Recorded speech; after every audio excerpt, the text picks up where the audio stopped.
Bonjour, ça va? Je m'appelle Pedro, je suis infirmier libéral sur la commune de Saint-Loup-Géanges. Voilà maintenant 10 ans que j'exerce dans cette commune. Saint-Loup-Géanges, c'est une petite commune de 1600 habitants. On est à 10 km de Beaune et à 25 km de Chalon-sur-Saône. Donc c'est une ville très rurale.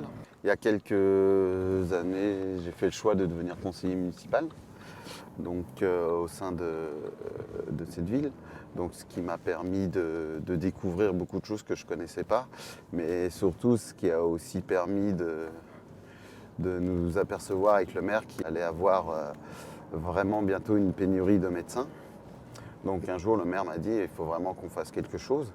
Et donc moi je lui ai dit écoute, pas de souci, si tu veux faire quelque chose, on fait une maison de santé pluridisciplinaire ou rien. Pedro, dès le début, moi, quand il est arrivé sur la commune, j'ai appris à le connaître et il a vraiment un profil de quelqu'un qui a toujours cherché à s'investir au-delà de son métier, hein, et de vouloir faire partager et surtout de fédérer. Il a toujours su m'apporter des conseils judicieux et me donner une vision, effectivement, de ce champ énorme, important, qui est la santé et la prise en charge des patients.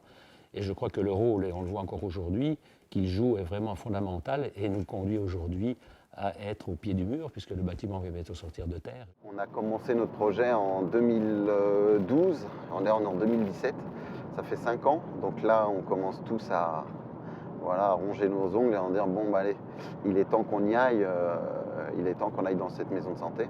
Les travaux ont commencé, donc en fin d'année ou début d'année prochaine, on aura une belle maison de santé pluridisciplinaire. Et pour moi, il est important ce terme de maison de santé pluridisciplinaire parce que ce n'est pas une maison médicale, c'est vraiment la maison de la santé. La santé appartient à plusieurs professions et non pas ce n'est pas monocatégorie. Si on veut que les gens restent à domicile et en bonne santé et avec tout ce qu'il faut vraiment une équipe pluridisciplinaire. Que ce soit le médecin, l'infirmier, le kiné, l'ostéopathe, toutes sortes de professions, mais il ne faut pas oublier les auxiliaires de vie qui ont un rôle très important. S'il n'y aurait pas d'auxiliaires de vie, il n'y aura pas de maintien à domicile possible. Madame Martin! Aujourd'hui, on s'aperçoit qu'on ne connaît pas le métier de l'autre. Avant de travailler comme ça, je ne savais pas ce que faisait une ergothérapeute. Je ne savais pas ce que faisait exactement l'orthophoniste. Lorsqu'un patient, par exemple, qui a un AVC et qui sort, l'orthophoniste, il va vraiment l'aider pour la rééducation. L'orthophoniste peut aussi l'aider pour les troubles alimentaires. L'ergothérapeute, moi, je ne pourrais plus travailler sans ergothérapeute parce que c'est elle qui va évaluer le domicile, qui va mettre en place les aides techniques nécessaires à ce que le patient il rentre chez lui et qu'il soit bien. Donc, on va vraiment éviter les hospitalisations non médicalement nécessaires. Donc il est vraiment important de travailler en équipe pluridisciplinaire et pour avoir une meilleure prise en charge et pour avoir le regard de chacun. Il ne faut pas oublier qu'au centre, c'est le patient et si on veut avoir une bonne prise en charge du patient, il faut vraiment qu'on travaille en équipe. Allez, bon courage. Salut, beau gosse. Bonne journée. Elle doit être comme les autres, dans mon lit. Ce qui nous tenait à cœur, nous, c'est notre projet de soins, c'est d'avoir vraiment un vrai projet et que ce ne soit pas qu'un assemblage de professionnels qui sont dans les murs et qui ne travaillent pas ensemble.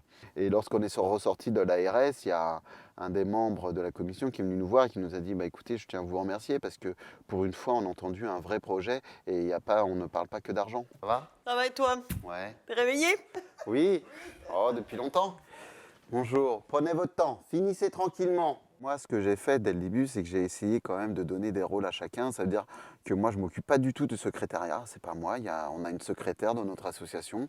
Et quand j'ai besoin, je lui demande parce que déjà, c'est quelque chose que je ne sais pas faire. Je sais faire une prise de sang, mais je ne sais pas faire de secrétariat. Il faut vraiment laisser chacun avec ses compétences. Et là, actuellement, on est en train de travailler sur l'informatique, sur le dossier partagé. Donc pour ça, il nous faut un logiciel.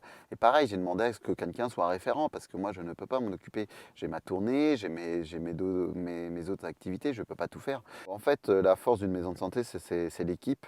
Et moi, ma force, c'est mon équipe parce que si je n'aurais pas mes collègues pour m'aider, pour me remplacer lorsque je souhaite, ça ne pourrait pas fonctionner. Un petit peu de parfum. Ce qui est important dans une maison de santé, c'est le leader. Et moi, j'ai vraiment pensé faire une formation, et il y a plusieurs formations qui existent sur les leaders de maisons de santé, parce que Après tout, on est infirmier, on n'est pas leader de maison de santé, on n'a pas appris à l'être. Il y a des tas de maisons de santé où le leader est un médecin et en aucun cas ça m'a fait peur parce que je ne me considère pas inférieur au médecin. Je me considère comme un professionnel de santé avec une profession différente, avec ma profession. Et je suis bien, je suis un infirmier, je suis fier d'être infirmier. On a besoin de tout le monde pour soigner les gens, on a besoin de médecins, on a besoin d'infirmiers, mais tout comme on a besoin des ASH à l'hôpital, tout comme on a besoin des auxiliaires de vie. Donc pour moi, une auxiliaire de vie, sa parole a autant de poids que la parole d'un médecin. Et il faut vraiment qu'on arrête ce qu'on nous a appris souvent dans ce système hospitalier où c'est un système pyramidal. L'esprit maison de santé, c'est que c'est vraiment quelque chose de horizontal, c'est-à-dire que c'est chacun à la même place et ce n'est pas le médecin qui est supérieur à l'infirmier, qui est supérieur à l'aide-soignante. On a tous une voix et on est tous au même niveau.